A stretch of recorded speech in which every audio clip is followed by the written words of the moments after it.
Will the real Joe Biden please stand up? If you're an anti-war leftist, then you want to know what's going on in Yemen. You want to know if the new president is going to do better or worse there, and you may be looking for any signs of improvement. So let's get Danny Sherson's take on what The Intercept labeled a dramatic policy shift with regard to Yemen. I wonder if you, dear listeners and viewers, are wondering the same thing I am.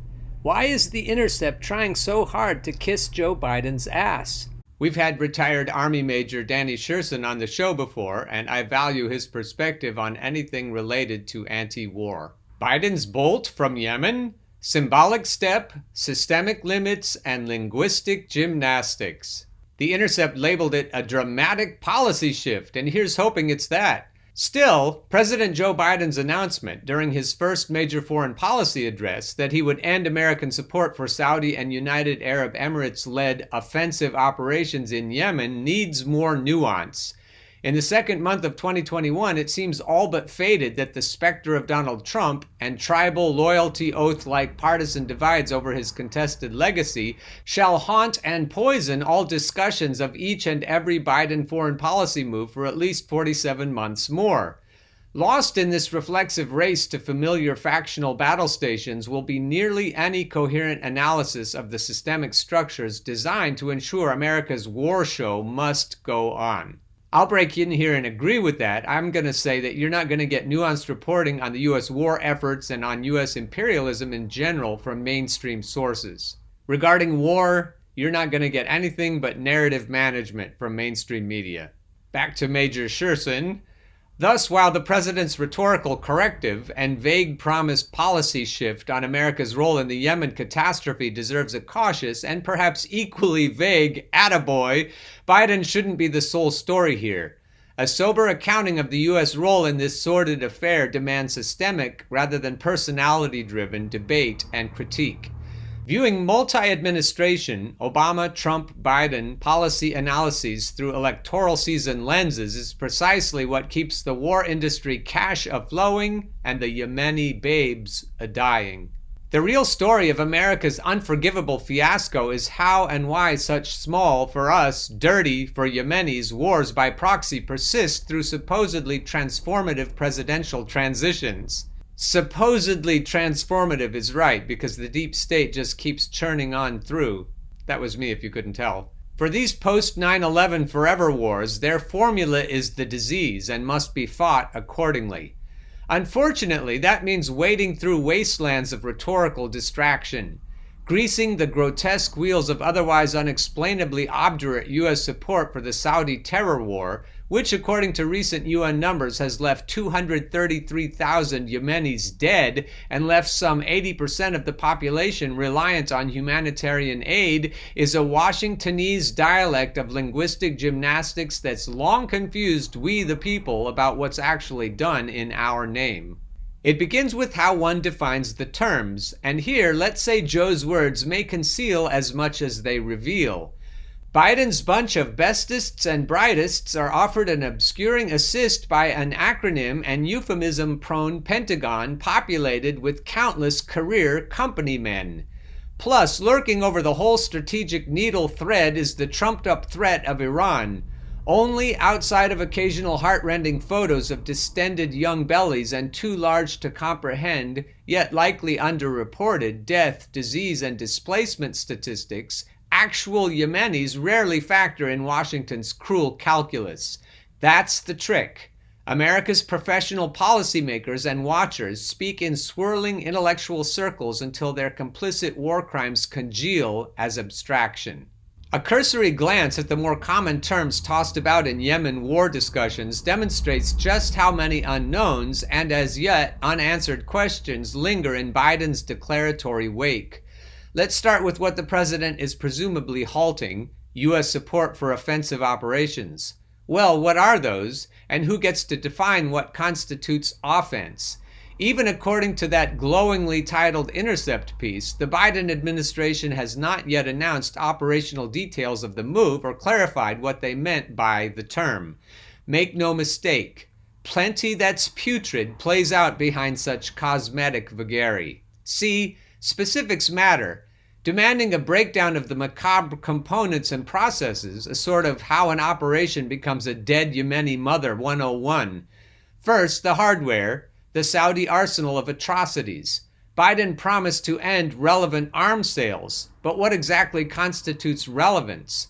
Well, his administration already placed a temporary freeze on billions of Trump bonanza brokered weapons deals, meaning a review, see what I mean about the fuzzy, buzzwordian language thing, of transfers of advanced military hardware like air-ground munitions.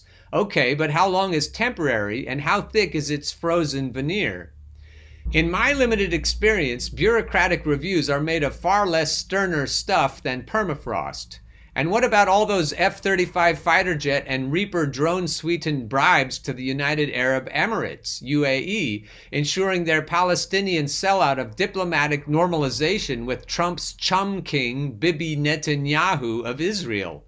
Naturally, the junior Emirati partners in the great Gulf criminal conspiracy of 2015 will spy a loophole since they technically drew down most of their forces in Yemen back in 2019, despite remaining involved through local partners and proxies. Fiendishly clever. They've already done what Biden is saying he wants them to do.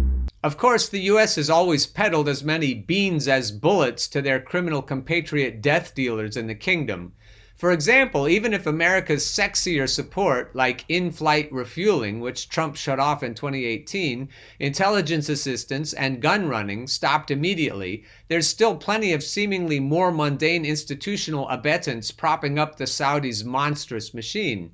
This consists of both long-term structural and nuts and bolts maintenance support that keeps the theocratic gears turning in America's favorite absolute monarchy. Think on it. Can U.S. sustenance really be said to cease if Pentagon and their private sector subcontractor personnel still initially train and continually advise outside of the Yemeni campaign the Saudi officers commanding missions, the Saudi specialists selecting targets, the Saudi pilots dropping ample American ordnance on Yemeni kids, and the Saudi geek squad of tech experts greasing the grotesque wheels of war? Speaking of those plum private security contractors, we need to talk about American mercenaries. See, it's rarely reported, conveniently, that the U.S. sends espionage and militant mercenaries to assist the Gulf Cooperation Council, GCC, countries. Other security and logistical hired guns like the boys at Booz Allen Hamilton aid the Royal Saudi Navy's starvation-inducing blockade of the Yemeni coastline. And that's the real rub. The almost invisible Saudi blockade has always caused more Yemeni suffering and fatalities than the brutal bombing. Only it turns out that slow deaths are less attention-grabbing, if more grueling. Ultimately, the blockade's the thing, as a Saudi Shakespeare should surmise, and until Biden's squad articulates its applicability in their new way, it's impossible to determine the decisiveness of this purported policy pivot. Purported policy pivot. I have to say, Major Sherson, this is one of your most alliterative pieces ever. Furthermore, in his speech, Biden suggested a susceptibility to standard Saudi arguments, peddled by those oh-so-practiced players in Washington's language-stretching game. For seasons after season, they've been scoring Riyadh immense benefits in dollars, operational assistance, and diplomatic top cover. No matter, in one hell of a hedge, Joe still pledged to help Saudi Arabia defend its sovereignty and its territorial integrity. By that he mainly means Houthi rebel missile attacks on Riyadh's oil refineries, opening the door to loopholes tailor-made for the Saudi line. The kingdom's classic pitch goes something like this. Forget that we started the war back in 2015 and that we've actually aggressively intervened in Yemen for decades, if not centuries, to render the Arab world's poorest state a neo-colonial satellite.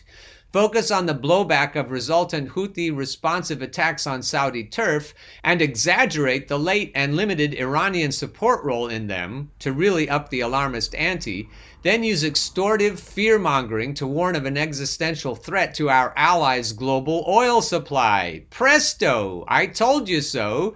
You see, the war was waged in self-defense all along. Psst! Ignore that minor matter of us creating all the conditions and essentially asking for those very same Houthi attacks. And remember, sometimes the Saudis gain when the US simply does nothing, even amidst rare periods of public rhetorical rebukes. This can often constitute a wink-nod handshake that kicks off a cynically choreographed dance so deft it's difficult to know which partner's actually been leading. That's why we turn to you, Major Sherson. Because other than with takes like yours, I don't know how else we would even know. Look, none of this is to say that Biden's speech, and even if imprecise policy pronouncements, aren't preferable to Trump's coarse, gleeful, enabler, and boastful blank check arms sale bonanza bit.